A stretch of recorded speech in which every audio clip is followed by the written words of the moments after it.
The studio loved the title All That Heaven Allows. They thought it meant you could have everything you wanted. I meant it exactly the other way around. As far as I'm concerned, heaven is stingy. Those are words from director Douglas Sirk on his 1955 film, All That Heaven Allows.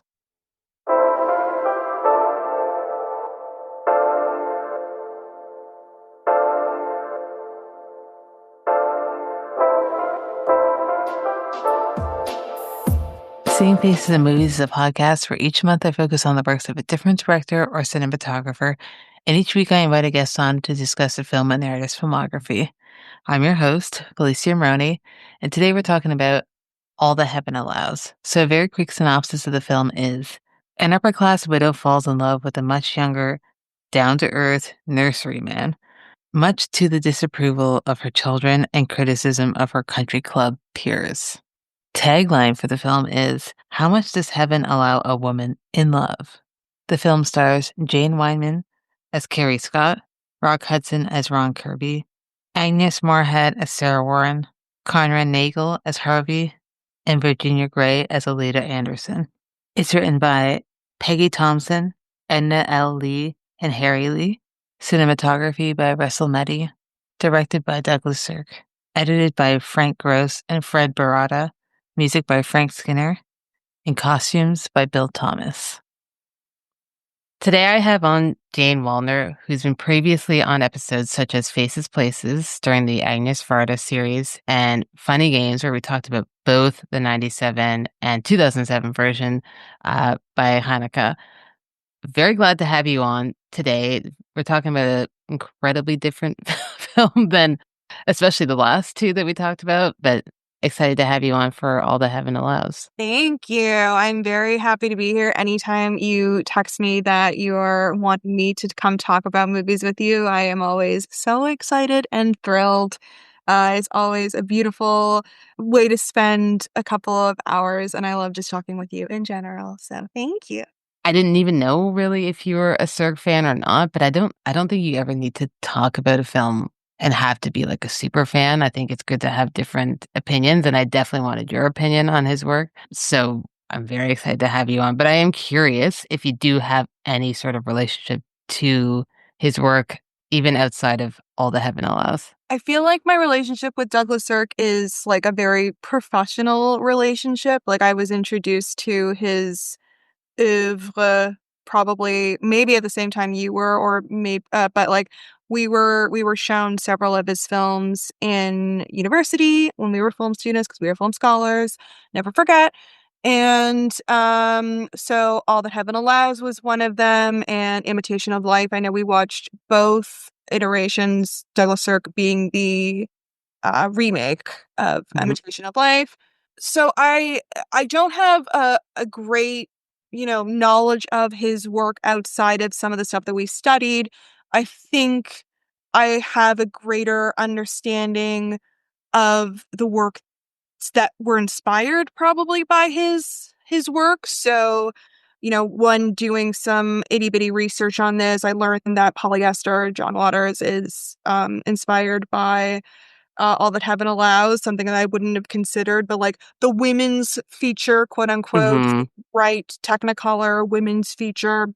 And so knowing that, I'm like, oh, I see where people took inspiration from. I see like Sirk in a lot of other places now that I know that.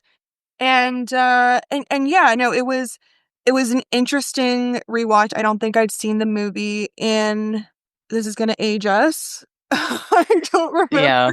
But I was just like, has it been 15 years maybe? Like Probably. my memory of it was limited in that too. And so it was nice to revisit and just be like, what did I remember of this? Oh yeah, these kids fucking suck. That was what I remember. I don't treat myself to movies of that generation much anymore. And so it's always really nice to go back and see. And I love the colors. It's just so wonderful. And you don't get movies with color anymore, which is really sad. So everything is quite desaturated. And so anytime I Yes. see something in Technicolor, I go barrel. So Yep. I also haven't seen this. Probably the last time I would have seen it was literally with you. And it's weird that I hadn't revisited it, but it was nice to be able to watch it with a different eye because obviously we've seen so much more since then and we know a lot more because we have continued our film education post getting our degrees. um, we sure have. yeah, which I do have somewhere. It's just sitting there collecting dust. I think mine is in the same frame that I put my master's in, so it's just sort of behind my master's at this point. I'm like, whatever, it's It's there. there. It's there if anyone ever asks for it. Exactly. But a lot of what you said, I want to touch upon in the following segment, but I just want to quickly say that I think it's so interesting that you said, and I 100% agree, we don't get pictures or films in color because we don't. A lot of movies are shot in color, but they're not utilizing the palette of color the way that they should be. I think there was a couple of years ago where a lot of films that were being nominated for Oscars were in black and white, and people were complaining about that being like, oh, they're trying to be artsy. And I'm like, um, you need to consciously pick whether you're going to shoot something in color or black and white. It is a choice that should be made. It shouldn't be default. And I think color is the default, but you guys are not everything has to look like a David Fincher movie. Like his movies can, but we don't need to have everything look like David Fincher movie where it's like muted and gray. Let's use the color yellow, red, orange, whatever. God forbid I should have a feast for my eyes. Like, God forbid I go and spend money which is like an absurd amount of money as time goes Yes. on, like at least $20 to go see something, to be able to support the arts and to be able to patronize a medium which I adore. And then I'm like, I can't even see. See. I can't even see what I'm supposed to be seeing. And it's really disheartening because it's like, that there are people who are dying for, like, I know, one battle after another is now in VistaVision. So, like, things are, moving Hmm. into an interesting direction in terms of cinematography in that regard. But, like, why do we want everything to be so dull? Life is so hard as it is. Don't you I want to know. see colors? For real, let the cinematographers do their job and also let the color grading artists do their job. Oh, Like for God's you've sake, just exactly. completely removed them from the equation. Yeah. Um, it's unfortunate. So that's where we're at, but we're not at that in Sirk's movies. Something else that you mentioned in your discussion or when you were talking there was the concept of a women's feature or women's picture, and AKA they were often called weepies. So I want to start off the conversation about All the Heaven Allows on that because Sirk at the time and still is considered someone who made quote unquote women's films. I think we think about it in a different way than they did then. But the reason why they were considered that is because not only because it's a romance, but because they looked beautiful and they had happy endings that obviously we'll get into. I'm sure because the studios forced those endings on there. But because they were considered women's pictures, they also were only marketed to women because they're like, how do we get a man to come in to watch this movie if he's not bringing a date who is going to be a woman? How do we market this to men in general? And they were looked down upon. And the concept of it kind of being like a B story, but Cirque elevates it to an A movie. Do you want to talk about that, especially as it lends to later queer culture taking these movies and elevating them to what they are? I don't think that we would be even talking about Cirque if it weren't for all those queer artists who recognize the beauty in his work. But curious to hear what you think about these films being labeled as women's pictures and being looked down upon for so long. I mean, women's pictures are still looked down upon now, quote unquote. Like anything that a girl, a woman, a person who identifies as such, Hmm. anything that is considered to be of that kind of occupation in the professional world in terms of fandom, in terms of creating art, in terms of crafting and whatever, there's always been a certain level of disdain or scorn for things that women enjoy. And obviously women can enjoy a broad spectrum of things, and women do enjoy a broad spectrum of things. However, I've always bristled against the thought that someone who is a big fan of a pop artist is any different than a man who loves sports and who Yeah. a costume essentially, and create drafts and all of these things. I don't really see the difference.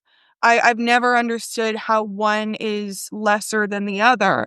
It's all about passion and loving a certain thing. And when you're passionate about something but you happen to be a woman, it's like, well, that's like less quality, is like not good. So the idea that he even could market in that way, I think is smart, in that it was at least able to come out at all. Like, you don't want these things to never have existed, and unfortunately it does sometimes have to get couched in this stupid surreptitious way where, oh, market something so that, you can take your lady friend to and she'll enjoy it and you don't have to worry about that because whatever, like at least, you have a date movie now.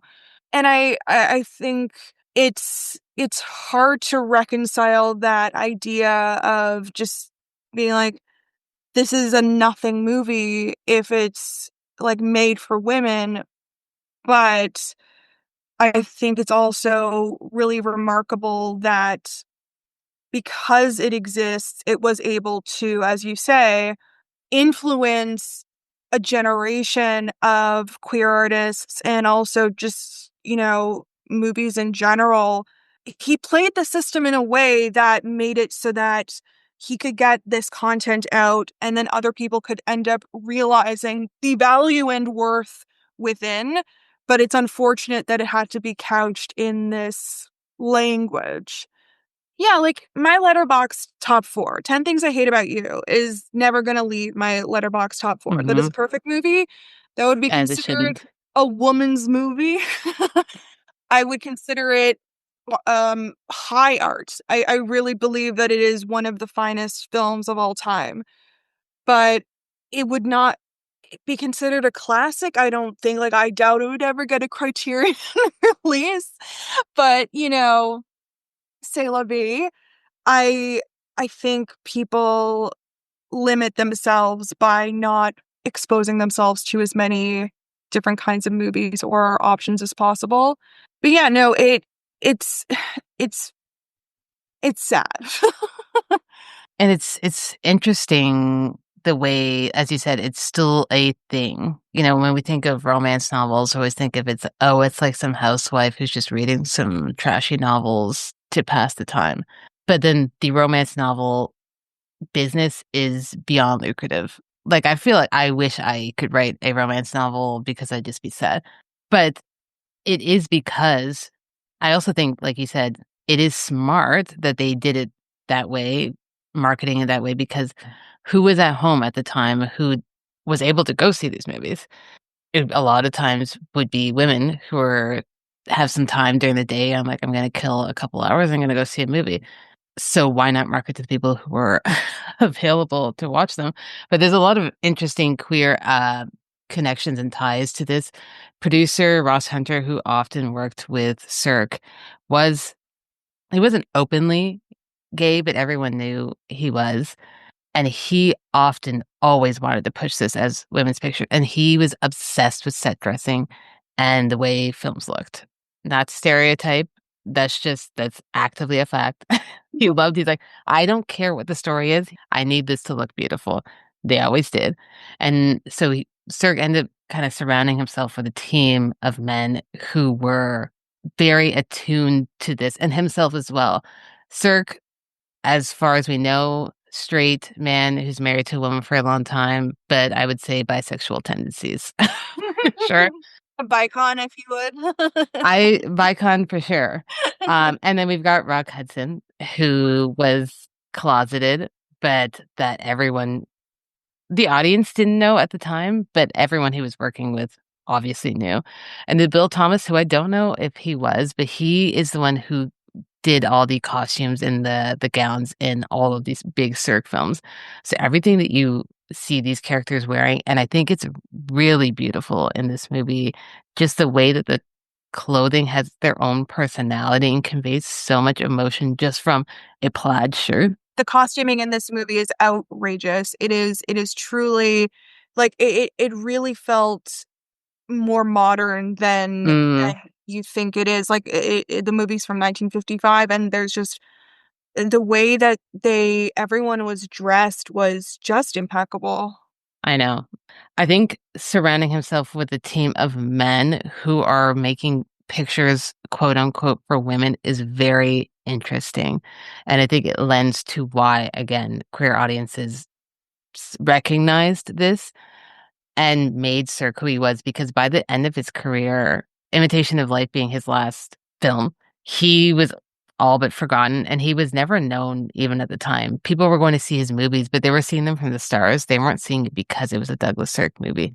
Nowadays, people are like, I want to watch Douglas Sirk movies, but he truly was forgotten for so long, which is unfortunate. But you can kind of see why, because I think a lot of people would just kind of scoff at his work. But he does say something very interesting, and it's a quick quote that I'll read. He said, "This is a dialect. There's a very short distance between high art and trash. And trash that contains an element of craziness is by this very quality nearer to art." So I want to talk about the idea of high art versus camp versus trash. And how do you distinguish between that? I don't think there is any clear distinction. It's all subjective, obviously, because this is art. I don't know that his films are ever considered trash, but they were always teetering on that.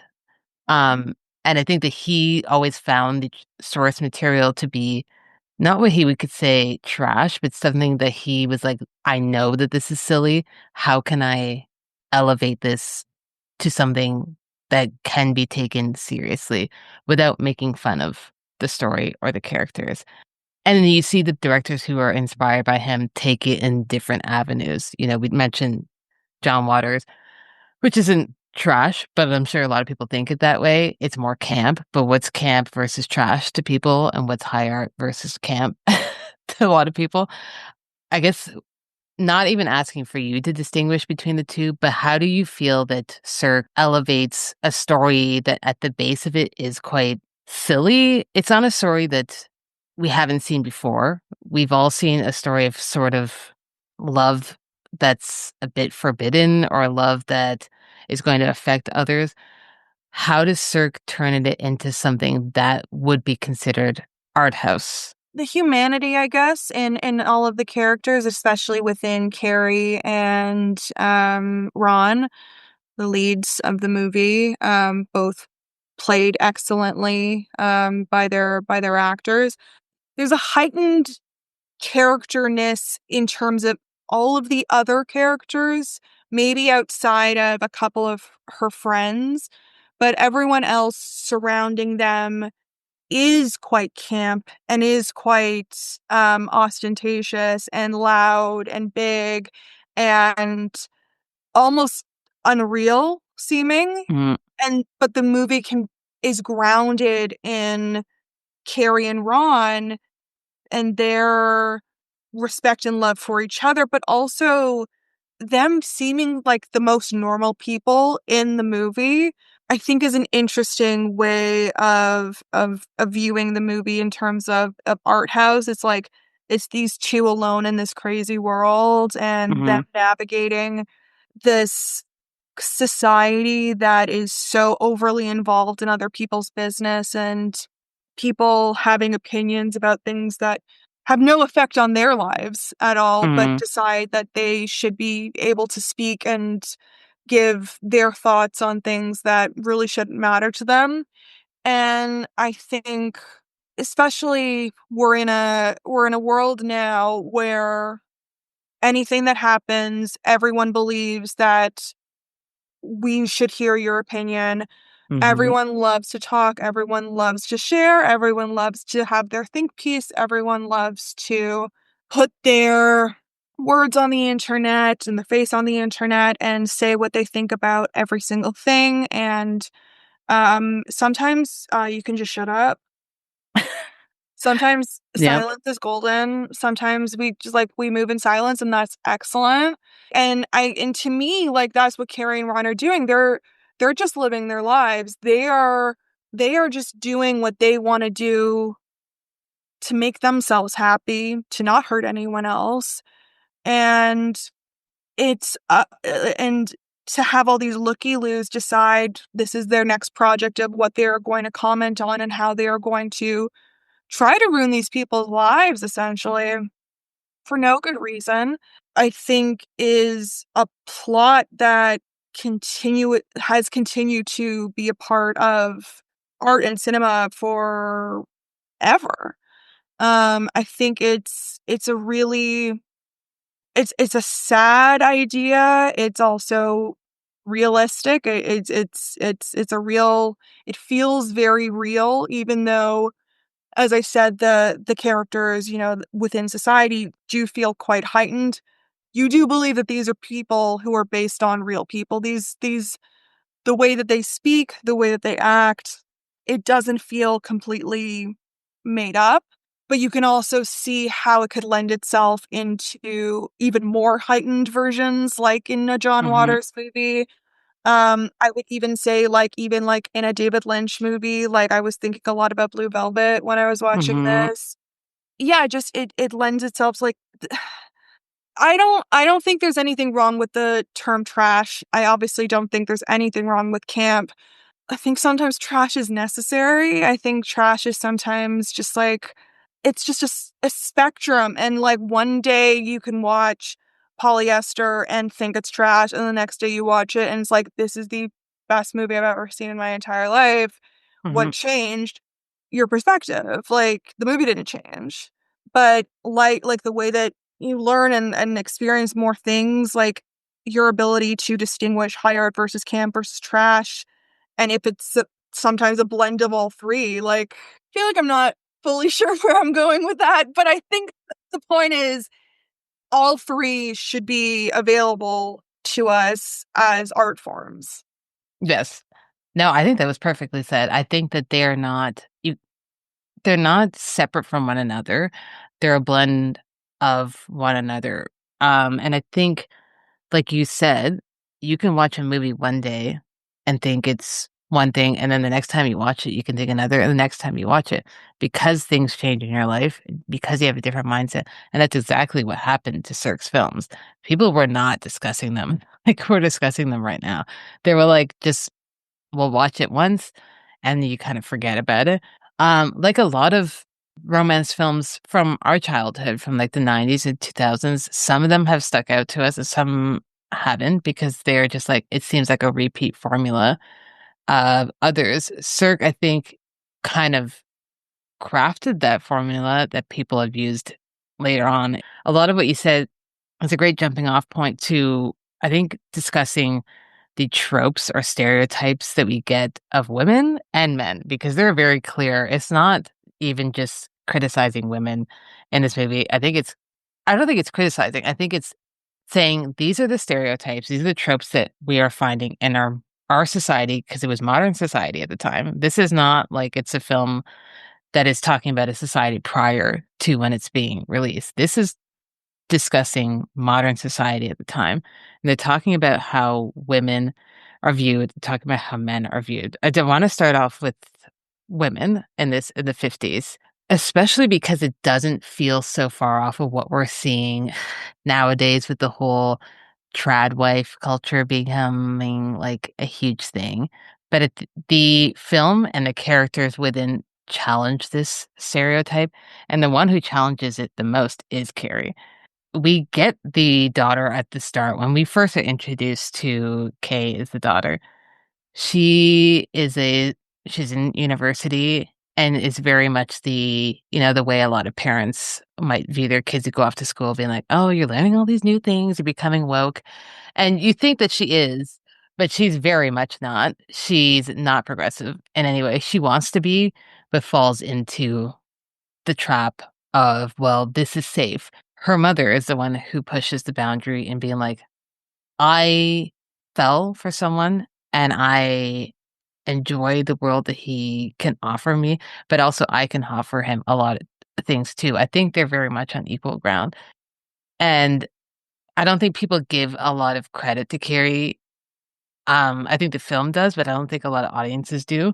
Reading a lot of people talking about it, they're like, "Oh, I just wanted to, go in and shake her out of it, her indecisiveness." It's like you can't expect this woman to just be like, "I'm ready to drop things," when I know my asshole children are pretending like their lives are ruined. Who I do definitely want to talk about Oh my God, we have to talk those kids about that. because wow.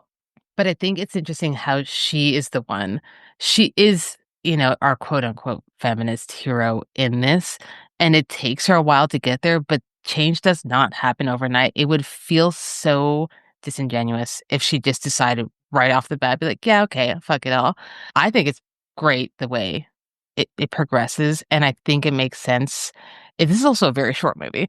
It's under 90 minutes and there's a lot that happens in it. But I think the progression of her character and her interactions with men, not just Ron, the other men, the other women, and her kids, rings true. And I think it's really well crafted. I'm curious to hear how you feel about her progression through this story. It boggles the mind that people would think that she's not reacting in a reasonable fashion, because I think she is the most reasonable person within the entire movie. Like, let's break Hmm. down her character. She's a recent widow. Hmm. Yeah. So her husband just died. She meets this lovely man who is trimming her trees and and who's beautiful, and is like, huh, maybe my life is not completely over now that my two children are grown. I don't have a husband anymore. And this idea of like, well, is that it for me? And I think this is opening up her eyes to the possibilities of, no, I guess there could be more. And her friends try to set her up with horrible men, horrible, Truly. grabby, gross Ugh. men.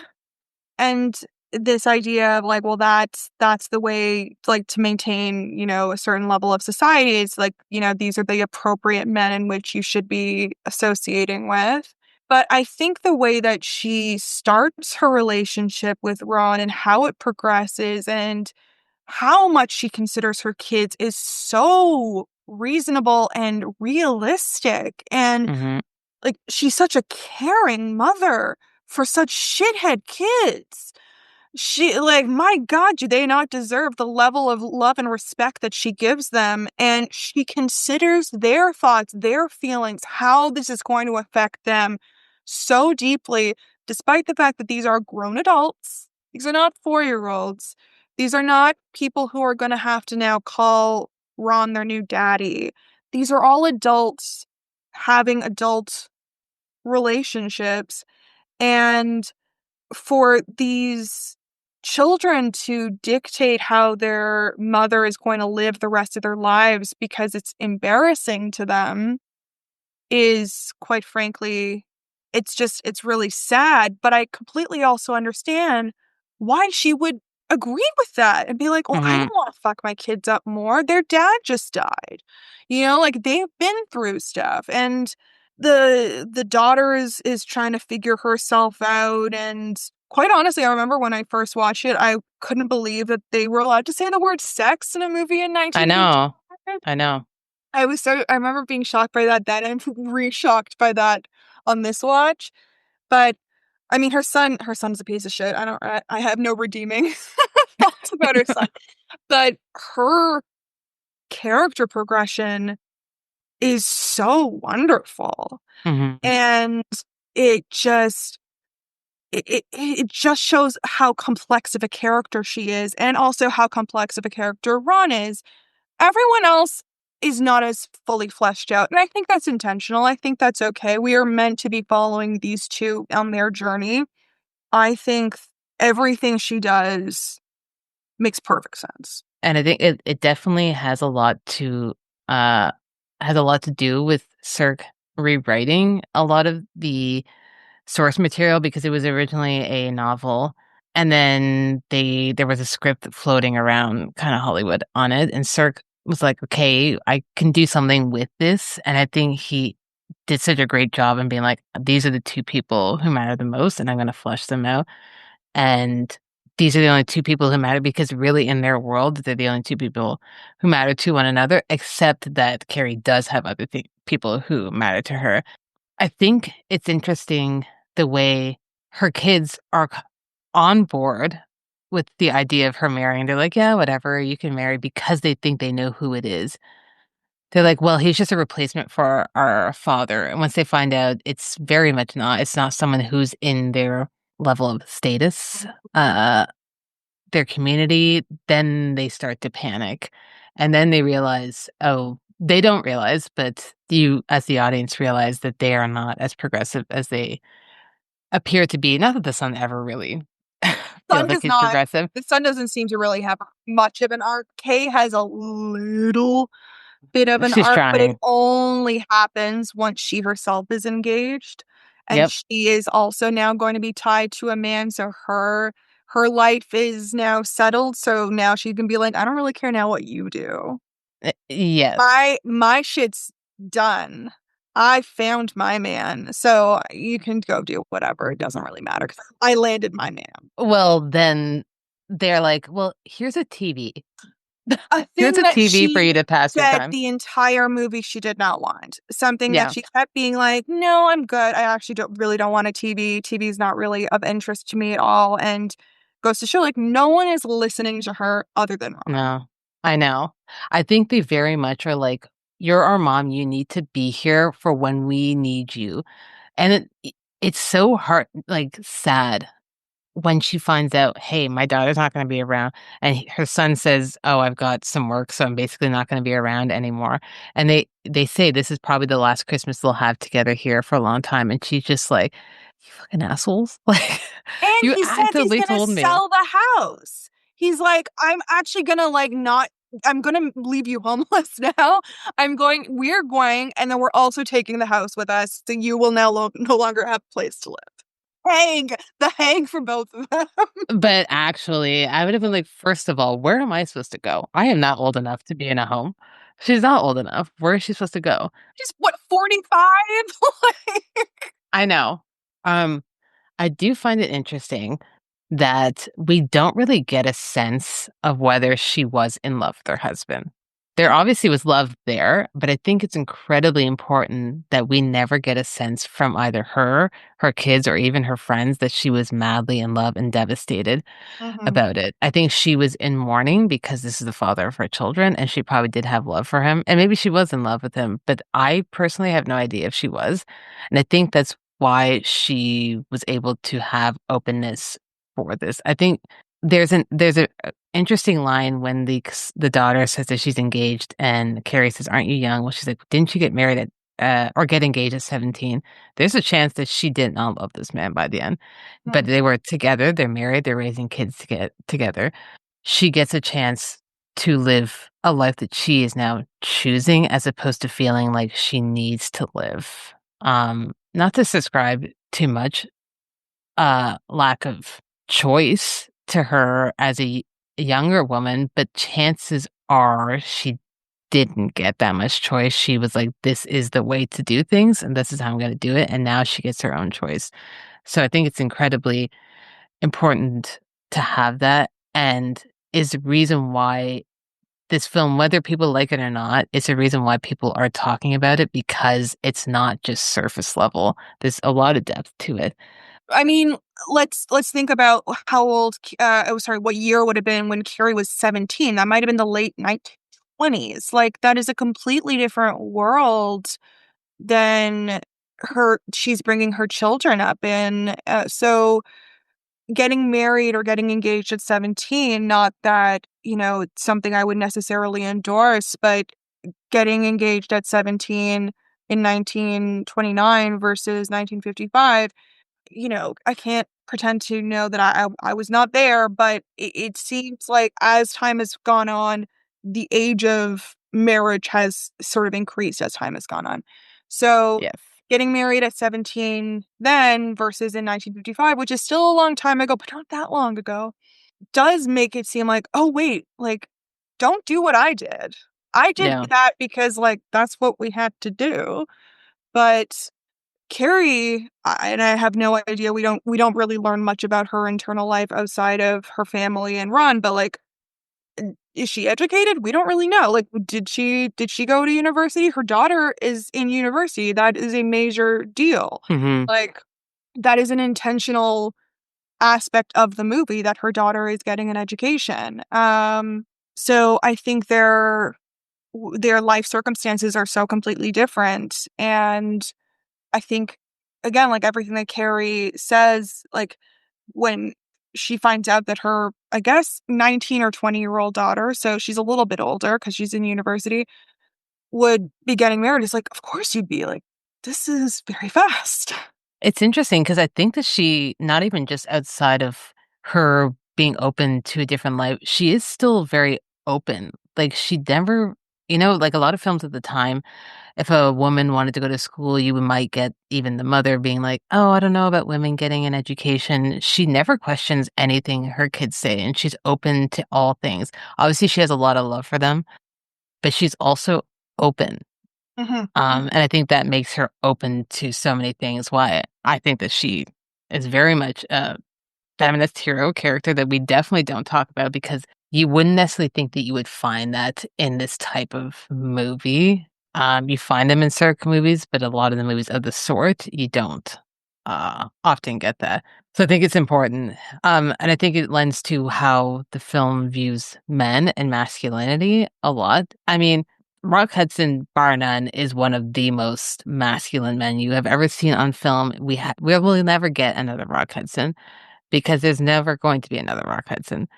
But his masculinity in here is something that's scorned because he's someone who works with his hands. He's Mhm. someone who He's is a manual laborer. exactly, he's an employee. He's not an employer. He ends up being an employer, but still for his own independent thing.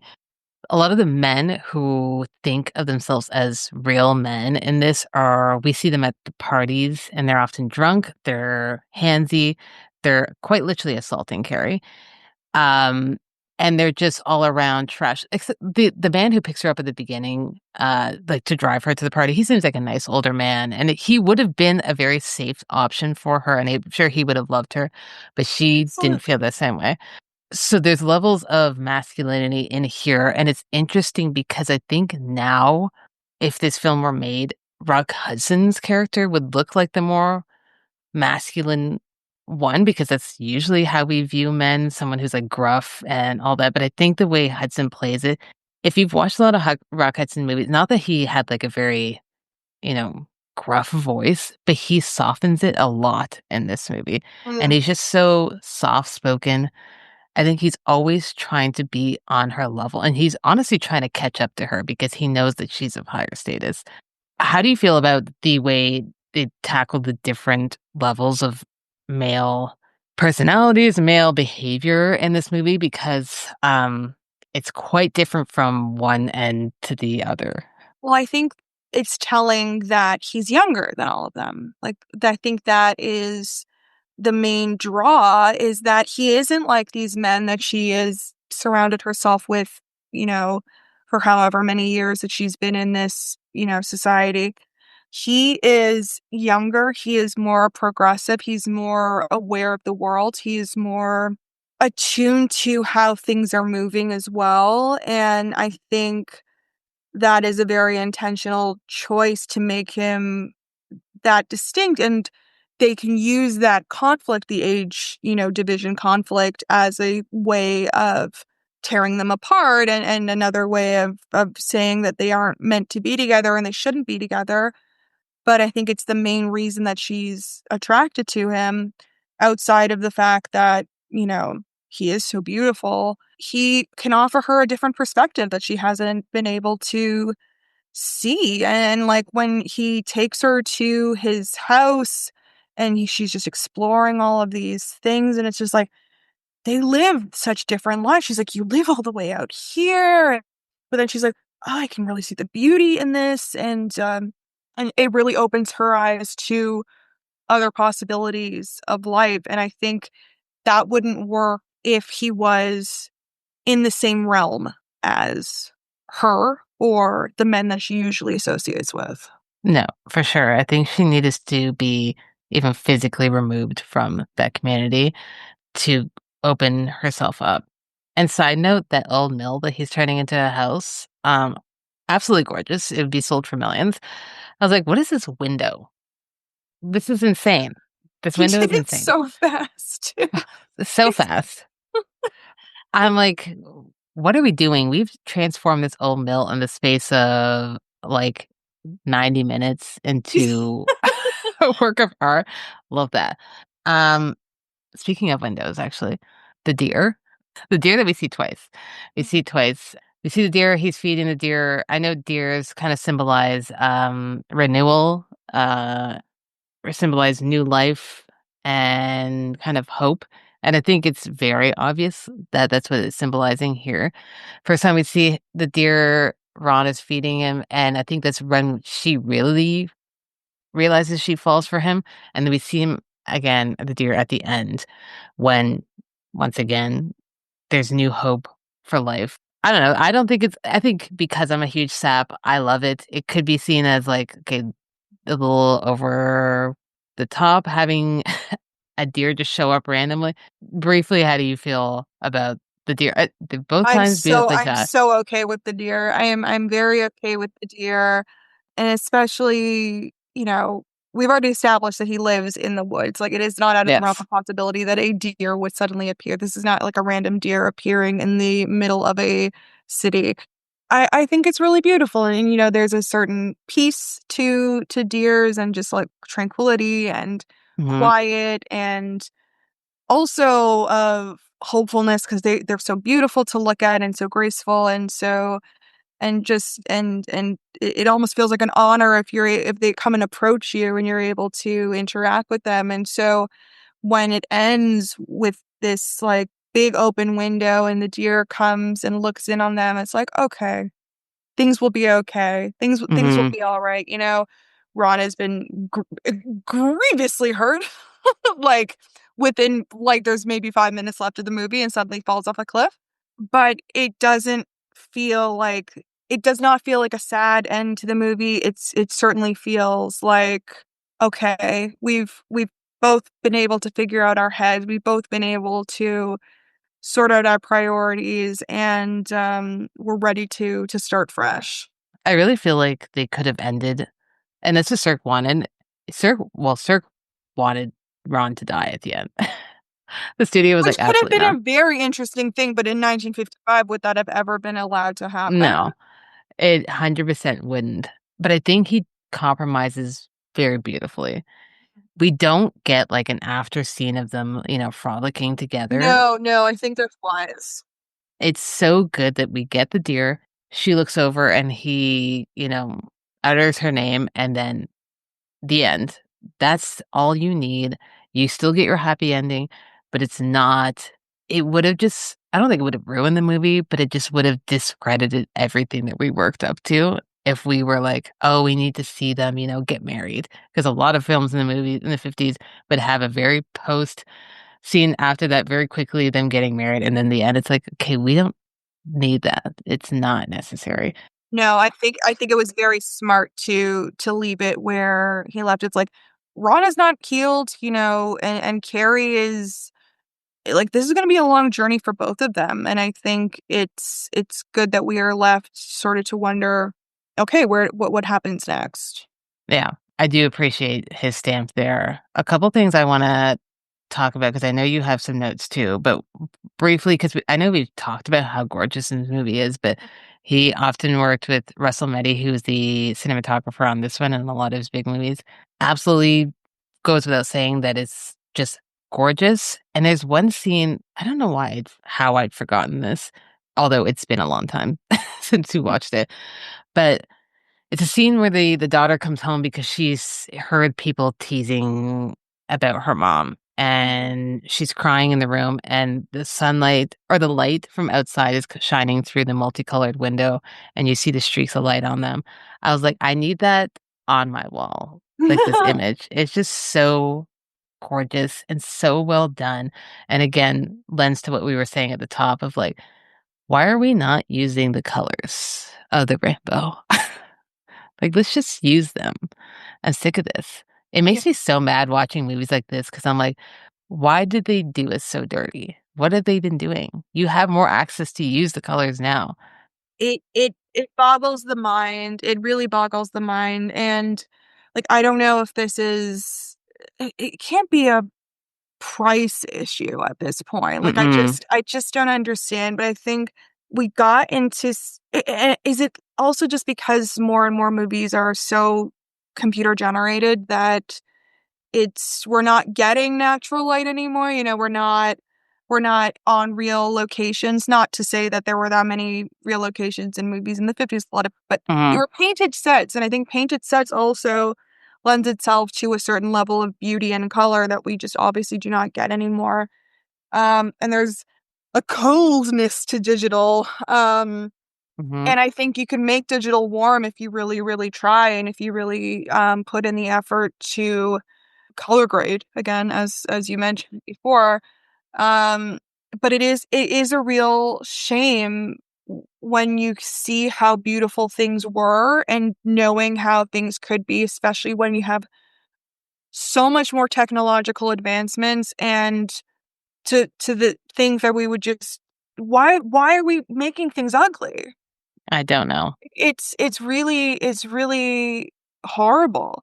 And I've never understood the desire to remove that as an element of the story because the color is part of the story. It's a part of the Mm-hmm. it's just like it enhances everything. And the color of her red dress and the like all of these things, like you need to see how bright it is. You need to know because people comment on it. Mm-hmm.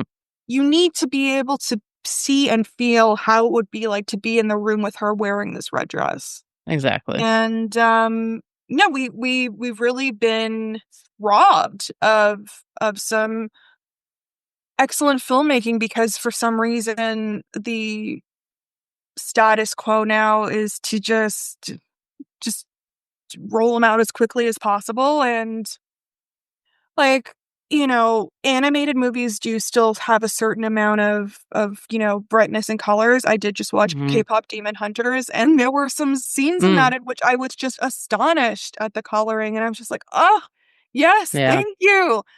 I want to see things sparkle. I want to be able to just it adds a level of joy. And it really it, there's so many good movies that would just be 10%, 20% better if they looked. Yep. Exactly. Let people do their jobs again.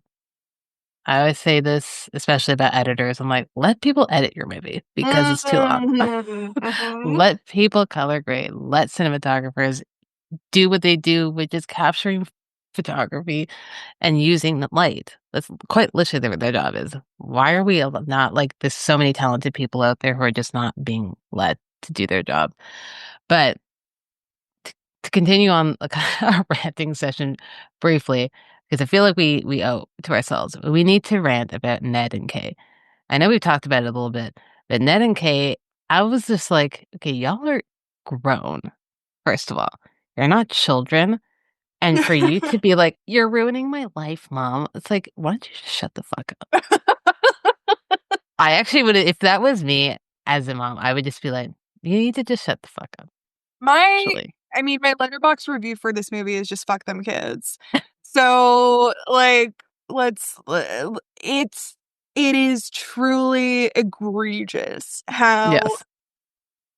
terrible they are, how selfish they are, how unaware they are of anything else around them. And again, like as you said before, like this idea that, well, mom will be here for us forever. We're just Mm, sort of coming around because this, like, we consider this still our house because she's keeping it here for us, but we can come and go as we please. Like, it's not really, we can do whatever we'd like, but mom has to stay stagnant. Mom has to stay here for us. Mom has to be mommy for us, even though I'm 27. I don't know.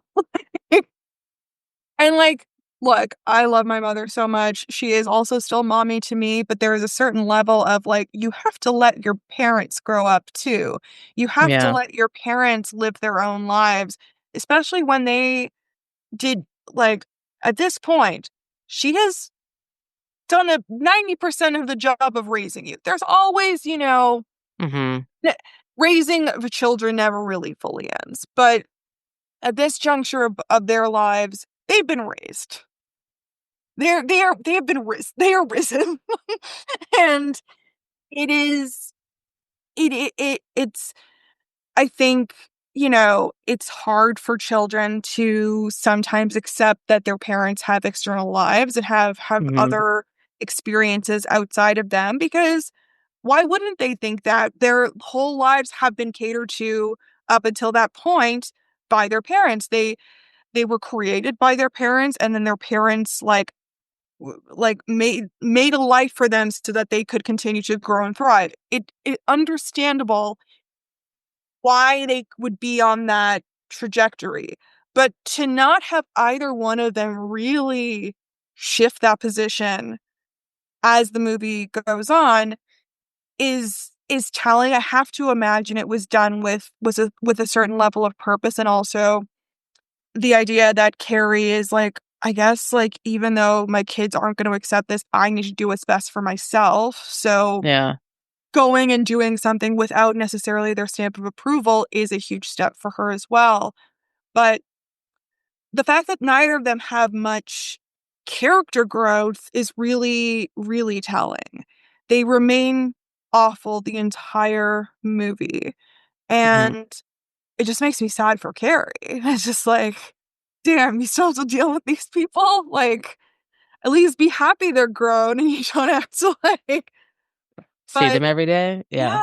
yeah, it's really, I couldn't, I definitely did not remember how bad they were. And it's like, oh wow, they are just dreadful. I know. They're up there with the best of child villains. I still think the worst child in a film is Vida in Mildred Pierce. She's actually evil. Oh yeah. They're up there. I always think I'm like, are you Vida level or are you below? They're slightly below. Um, she's on another level of She is on another uh level. That is spiteful.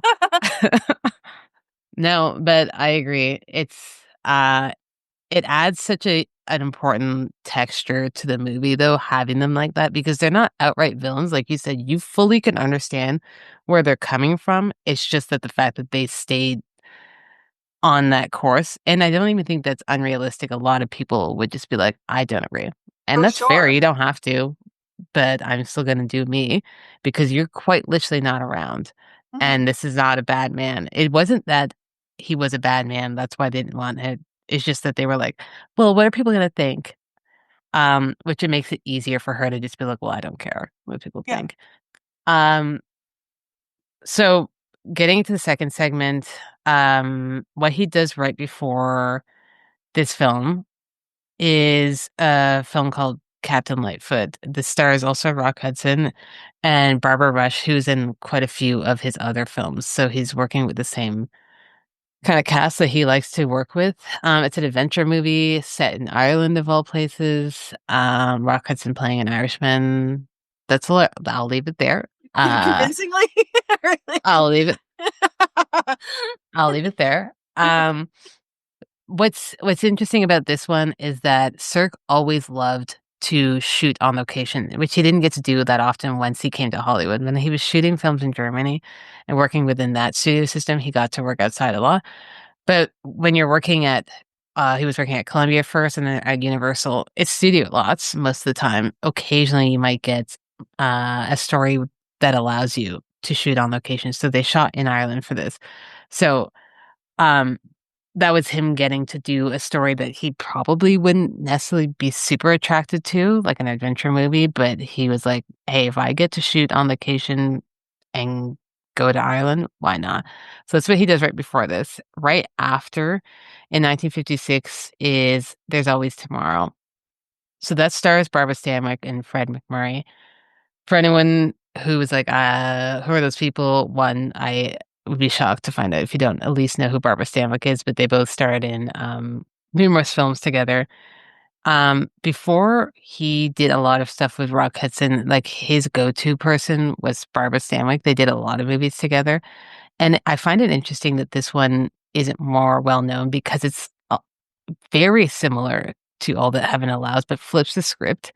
It's about a man, Fred McMurray, who's an incredibly good guy, a very loving father, very loving husband, and his family just ignores him.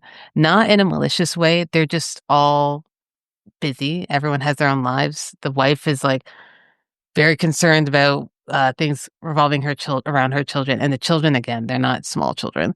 They're not as old as the kids in All That Heaven Allows, but they're like older teenagers, essentially. And there's one who's like, I don't know, maybe she's 13, 14.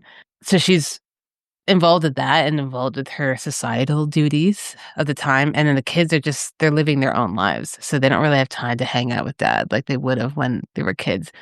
He bumps into a woman he knew before. They were never together. They never had anything, but there was obviously something there. And at first it just starts off, this is not giving anything away. This is in the synopsis. Starts off as two people just being like, oh, here's someone to talk to who's actually going to listen. And then something develops, but at what cost? So it's very similar to All That Heaven Allows, but it's not discussed at all. Um, One thing I've talked about in previous episodes is that he shot a lot of stuff in both black and white and color. The reason why he was shooting stuff in black and white around this time was because when the studio didn't fully believe in either the story or the stars, they were like, you can shoot this, but we're not giving you money to shoot it in color. So it was shot in black and white. It looks beautiful still. I don't even know that color shot in a Sirk film obviously would have elevated to another, but I think it's also the reason why people have kind of forgotten the movie because it's not the Sirk that they associate with. It's unfortunate because it's a very, very, very good movie. So that's what he does right after this, and it's leads into him doing more of these pictures because this is very much towards the end of his career. He really doesn't do too much after this, where he ends up forcefully, essentially retiring because he's just not getting chosen for projects and he's not getting money for projects, unfortunately. So that's where he was in his career when he does All That Heaven Allows. This is essentially the height of his career. This is one where people are like, I want you to make this movie, but still he's not like a household name, but he is a director in demand at this point. And it's like way later in his career. So it's interesting to see what he does right before and after that. And I think it lends to the third segment, which is trademarks, and seeing those similar things that he's attracted to in a story and how we see them here and in other films of his. You did mention at the top there's a lot of queer elements. I'd love to hear if you have more that you'd like to expand on in terms of that because they're not overt. They're there, but I wonder if an audience at the time, I have to assume an audience at the time absolutely would not have picked up on any of this. It's something that you pick up with over time and knowledge of just film history and people involved. I mean, well, I did minimal research, not nearly to the level that you did, but I was looking into Rock Hudson, who we, have discussed previously. And I think a major story about him being outed was killed around the time that this movie came out and was basically swapped for outing some other people, either I think Mm, as communists or so like there, the information was out there. If it was accessible to audiences at the time, I really wouldn't know.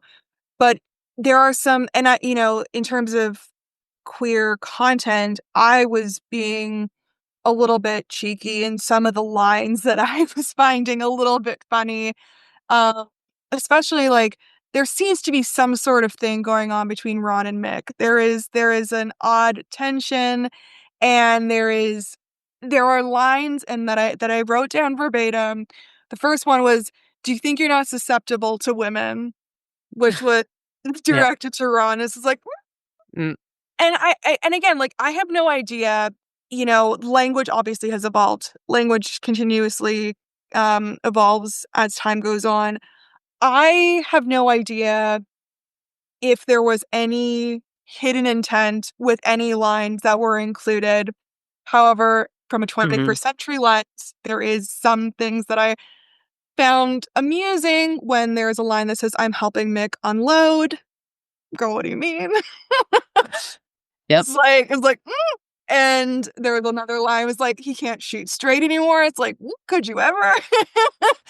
So there's things that like there's levels of certain vernacular that someone in the 21st century would pick up, especially if you know who Rock Hudson was. I Yes. don't know if I had no sense of who Rock Hudson was as a person, who, by the way, I don't think I realized looks so much like a Sylvester Stallone. I like totally forgot. They have Oh, very yeah. similar faces. Yes. It's very strange. I don't know if I necessarily would have picked up on those things had I not known that about him. However, there is a queerness associated with lumberjacks, and Mhm. you know that the aesthetic in which he dresses is there is a definite queer connection there. But I would also say there's like I don't know, like I think it's hard because it's we don't know how overt things could be, nor how coded things could be. Even just like having like a very gentle man has Mhm. like queer connotations to me. It's just he's so kind and quiet, and there's like certain tendencies of just like you don't really get that all the time when you have a man who is supposed to be quote unquote this quote like masculine big Mhm. role of. I think also like the fact that she's an older woman is giving queer. Like, Yes. Yeah, I'm glad you that mentioned that. that feels very like that feels like it's something. It feels like it's something like it's not the typical age difference romance that we're used to. We are very used to seeing the older man with the younger Mhm. woman. We don't often get older woman, younger man. You know, as time went on, it certainly was in the form of The Graduate, like a huge, Mhm. huge movie for an age gap relationship where the woman has is significantly older than the man. But then again, that's not how that movie ends. I think it's quite unique that this is a relationship that lasts, or that at least lasts until the very end of the movie, and who Mhm. knows from beyond there. But it's not clear that it's a happy ending because unfortunately, so few queer movies have happy endings. But yeah, again, I would love to just, especially if you were saying the cinematographer or who was it? The producer? The producer was also queer, and Mhm. I think that just lends itself to something. And again, the opulence and the beauty of it is it's just so extraordinarily melodramatic and beautiful, but in the best way. The colors, the angles in which they're shot, Mhm. and like he fixes a whole Wedgwood tea set for her that's gay as fuck. Truly. It's really beautiful. And again, like as you become more aware of tropes and as you become more aware of traits and certain things, it's just like it's so interesting to see how those elements evolve into more overt Mhm. elements. Like, again, I'm going to say John Waters again, like that is explicitly queer. Like, Yeah. no question about that. And so I think that's really interesting to be able to see the evolution of, quiet, hidden, maybe not even fully aware they're doing it, and then Yeah. full blown, this is the gayest shit I've ever seen. I mean, exactly. Especially because we have queer artists who are involved in this film, not just Rock Hudson, but Ross Hunter, being involved. So whether it was like, oh, haha, let's put this in there, it definitely, I kind of have to assume it wasn't. But because these are the people crafting the story, it's difficult not to have that there. And I don't think that even if Sir picked up on it, I don't think he would ever, he definitely was never be the one to suppress it. As someone who was incredibly leftist and knew that Hudson was queer from off the bat and was like, I don't care, you do you. Mm. Like, that's your business. Can you act? Then Um, that's all I need from you. yeah. Are you hot? It's like, Like, do oh, you? okay, great. But I think it's important also that she is an older woman because I think the way he interacts with other women is so funny because he does seem so uncomfortable, except for around her. And I think it's because as a man who, whether his character was maybe a little closeted too, she is a safe space for him. She's an older Yeah, woman who's yeah. kind of maternal too. And if he's gonna have a beard, why not be someone who is very safe for him and that he also genuinely loves? Yeah, Mhm. but there doesn't seem to be any sort of there's chemistry between them, sexual chemistry. No, there's not. I'm like, I don't think you guys are consummating anything. Probably not. Probably not anytime soon. But I think you're totally right in that they both feel a sense of security that they were both lacking. I mean, if I'm gonna take a husband who's gay, first of all, fine, I'll take any husband who's gay. But if it's gonna be Rock Hudson, I feel like I've won the jackpot.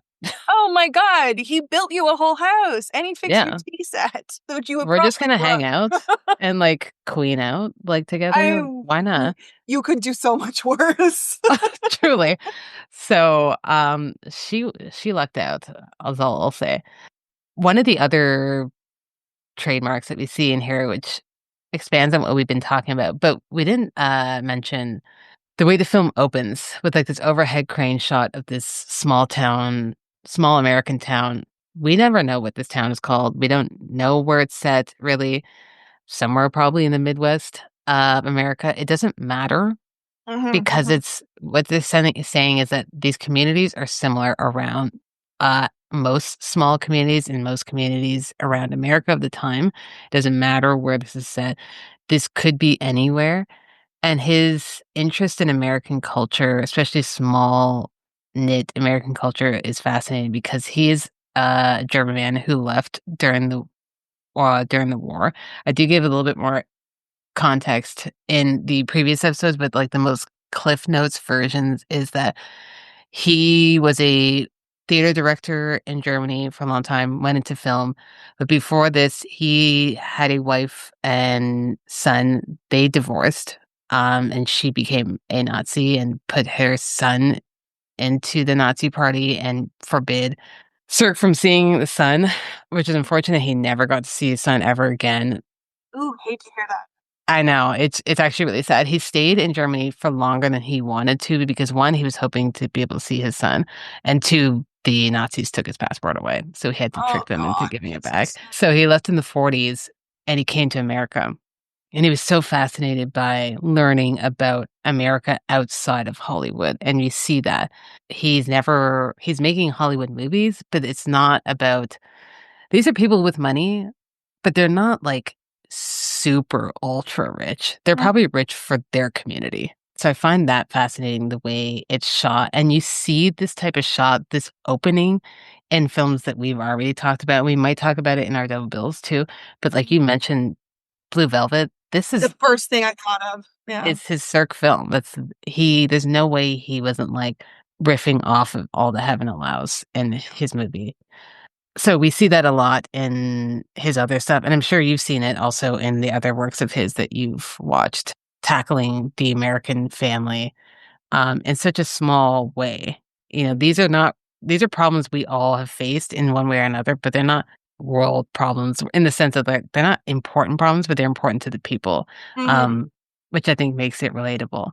Yeah, so those are some of the trademarks I see in this that we see in a lot of his films that are the known films because he has a big enough filmography of films that people have never seen or even heard of, but there's a big, like, 5 that people know that kinda touch upon the same stories, and he's not doing anything new in this movie that he hasn't done it in his others, but I think the reason why people still talk about it, whether they like it or not, is the way he tackles these characters. It's not necessarily about the story, I think it's mostly about Carrie and Ron and how well crafted they are. No, I totally agree, and I think that relates back to what we were talking about earlier in terms of, like, women's pictures, women's stories that seem, quote, unquote, "small," stories that are more insular, stories that are more character-based, stories that are not spanning globes and continents and, Mhm. stories that don't involve weapons and all of these things, like stories that are about people. God forbid we would want movies about people, but I think that relates directly back to that, and I would say thank God that he had Mhm. that trope. Thank God that he was able to really corner that market and have the ability to create these movies so that we could continue having these, again, smaller stories. I just watched the movie Sorry Baby for the first time. That is a Mm. small movie. That is a movie that is really about one person and then her best friend, and then another person might come in, but it is a very insular, tightly wound, tightly knit story. There's few scenes that have more than 2 people in them, Nice. and I think that's wonderful. I know.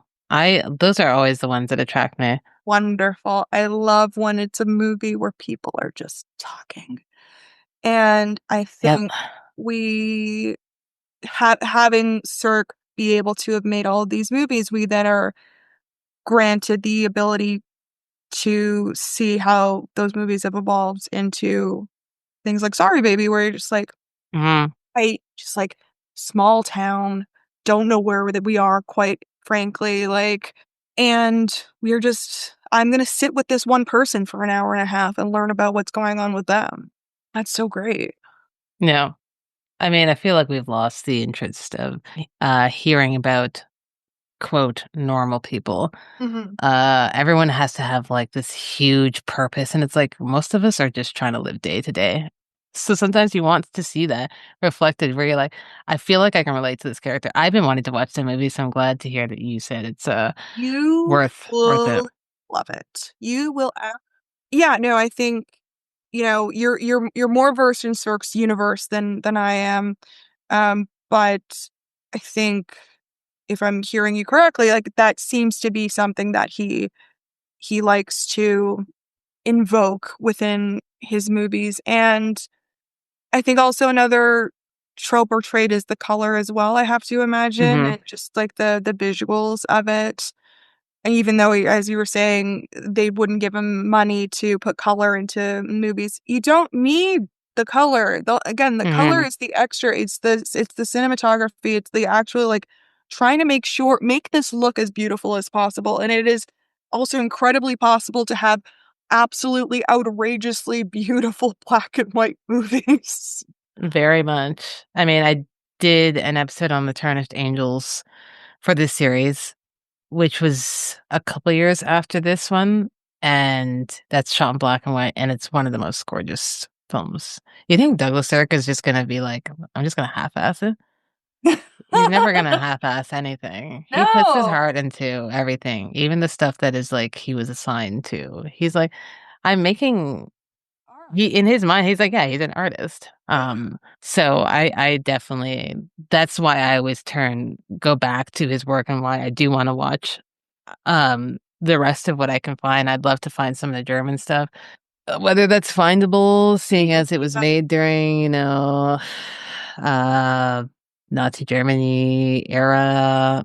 Might be a lot of it kind of gone, but I would love to find some of that. But before I ask you the very last question, which is our double bill, I don't know if you have any closing remarks or anything that we haven't chatted about that you want to mention. On a base surface level, this is not a movie that I adore, right? Like, this is a Hmm. movie that I think is quite good and quite serviceable and quite, again, like, it is very visually beautiful, but it's like, it's not my favorite movie. Hmm. However, I like being able to talk with you and discuss all the various things that make this movie what it is, and it just really increases my appreciation for it and increases my admiration for just the craft of filmmaking in general.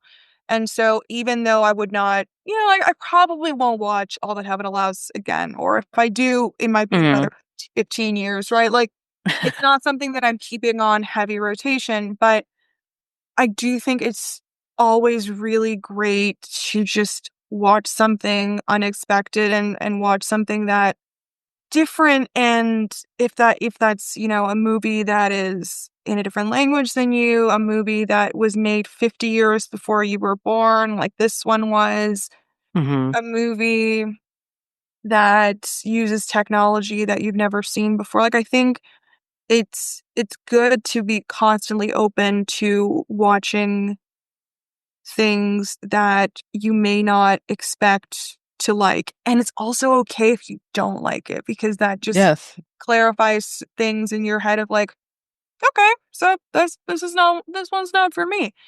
I think it's always beneficial to watch things that you both love and also don't love. Hmm. And I think this movie is a really good example of just like, wow, the craft of it is just extraordinary. The plot is good, and the plot is good. It's just, but there's like some elements that I'm like, meh. No. But I think on the whole of it, the fact that it was created by this auteur, I think really lends itself to us being able to talk as much about it as we are. Like, Hmm. there is clearly an artistic value to a movie like this, whereas there are some movies that are released now that I don't know if we could sit and talk for as long about, Yeah. that, like, have really high ratings on Letterboxd. Sure, like, people like them, they're fun, they're whatever, but I don't know if we could spend 2 hours talking about the craft of them and what makes them special and what is interesting and the history behind, the way things were shot and the way things were cast. So I think for sheer amount of conversation that it elicits, it's an Hmm. excellent. Exactly. I think that's so perfectly put. I don't think you ever need to love everything that you watch, and you shouldn't, because that means you're not actually paying attention, I Mhm, think. And I think if you're able to have a conversation about a movie that you even either don't like or that you were like on the middle of the fence or you're like, yeah, this is fine. If you're able to actually have a conversation about this movie, that means it's done its job. mhm, Its job is not to make you love it. If you're still having a conversation about it, it's worth the time you spent with it. And I think that's all a piece of art can ask for. So there you go. But I do have one last question for you. If you're going to pair this film with a film, or if you have different options, what would you pair it with, and what is the reasoning for that pairing? So we discussed Blue Velvet already, so I'm not Mm, gonna I'm not gonna talk about that, but I do think that's an interesting visual companion with it, not necessarily plot companion. But I've been in such a PTA zone that mm, I just watched Licorice Pizza for the first time, and I think Licorice Pizza is a very interesting contrast in the plot in terms of there's another age gap relationship, a very different kind of age gap yeah. relationship. She's 25 maybe, and he is 15. But I found the idea, like, everyone is so against the relationship and All That Heaven Allows, and no one questions the relationship in I know. Licorice Pizza, which is questionable as it is, but also I think there's something interesting about that set in 1955, Licorice Pizza set in 1973, so there's a 20-year difference, in terms of that, but it's also was created in 2021. And so hindsight of that kind of relationship being represented in 2021, where we don't look so kindly on relationships like that. We are aware of power dynamics. We are Hmm. aware of one of the participants in the relationship being underage, like literally being a child.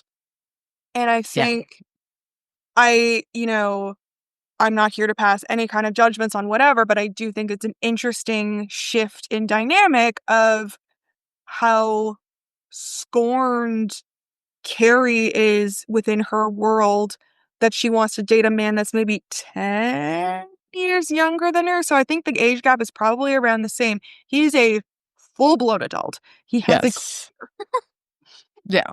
and this is this like again 25-ish 28-year-old woman hanging out with a 15-year-old boy, but also like being able to see that relationship and like I didn't want to watch that movie initially because of that. Like that really Yeah. turned me off. And then I was like, no, but I gotta be my completionist. I gotta see the Hmm. whole Paul Thomas Anderson of.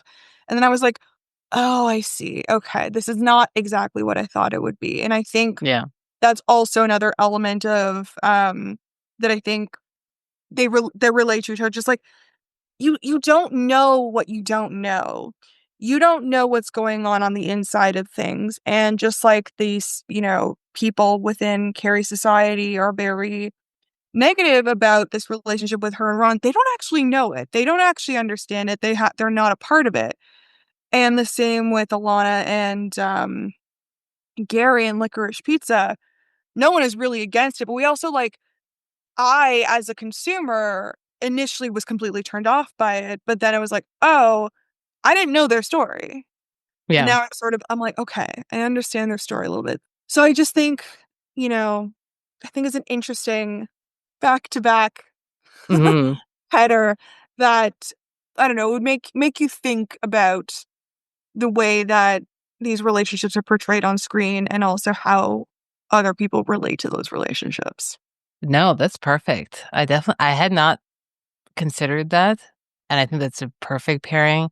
I've only seen it the one time. I saw it when it came out, and I remember also because everyone already started the backlash before it even came out because they knew Exactly, the that backlash to the the age. backlash and the da da da da da. Yeah, and I also was like, oh, this is gonna be weird. I think it's tackled in a much smarter way than if you were just watching the trailer and judging it Exactly. off of that, obviously, because this is someone who's not just going to put something out without thought. And we all know what movie he made that actually deserves hate, and it's not Licorice Pizza. No, it is not. It is not. It is I just put together my Paul Thomas Anderson ranking list and Oh, it's did like you? the top 9 are pretty much all almost in the same rank and the number 10, which we're not going to talk about, is like leagues below it. Uh, yeah. Because I know if we mention it and this whatever comments I get, people are gonna oh my God, because you can't talk shit about any of his movies. But I anyway, know. I agree with that pairing a lot. I think that would be such a great way to watch two films on different spectrums and what you can say and do in film now versus what you could have done Exactly. then. Exactly. So that's fantastic. I had a couple options on my Blue Velvet was also on there, so we don't need to get into it. This one, the other one, isn't necessarily what I you could pair it with it, but I want to bring it up just because it's a loose adaptation of this film. It's Ali Fear It's His Soul, which is a Fassbinder film, and he was Sirk's essentially number one fan.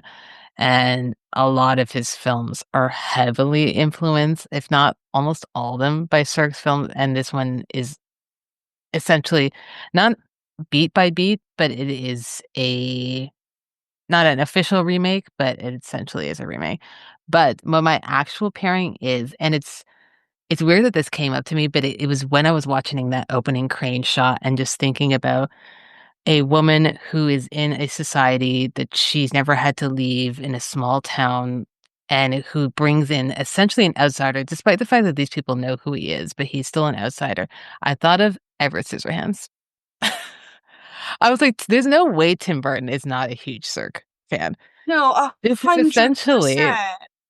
all that heaven allows. 100%. Like, the aesthetics alone. I mean, Yeah. granted, I have not seen Edward Scissorhands in a million years, but, no, 100%.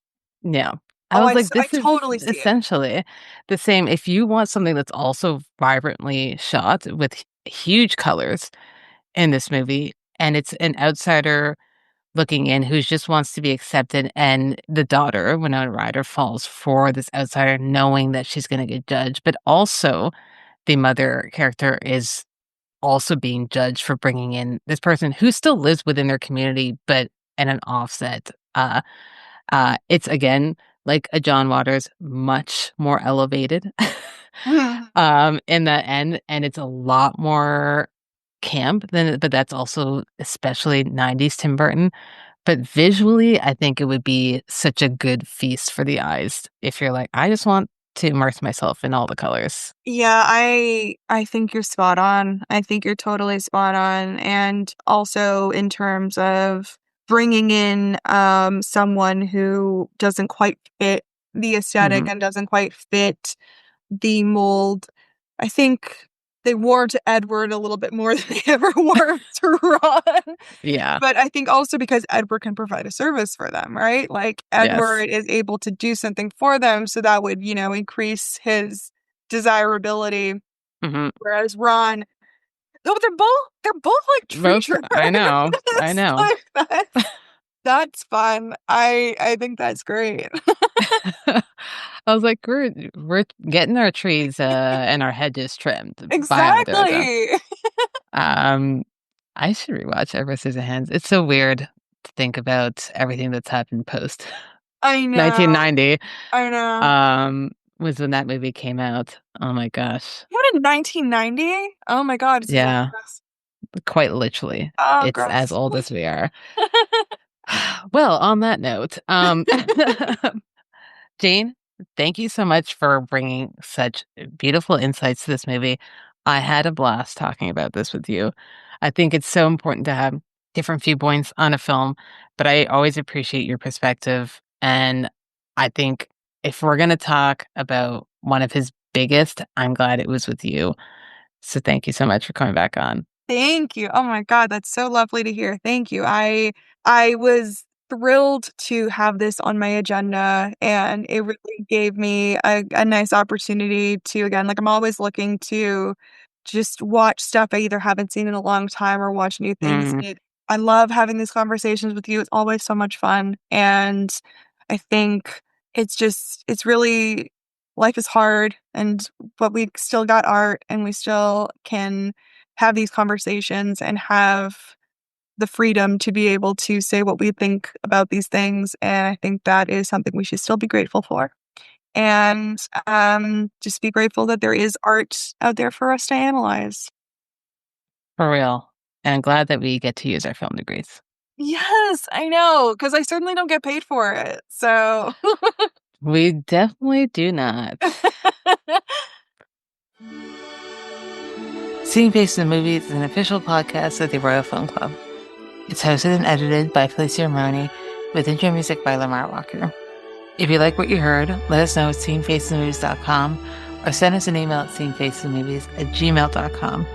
And while you're at it, please subscribe and rate the show wherever you listen to your podcast. And stay tuned for our last episode in the series on Written on the Wind. Watch more movies, and we'll catch you next time.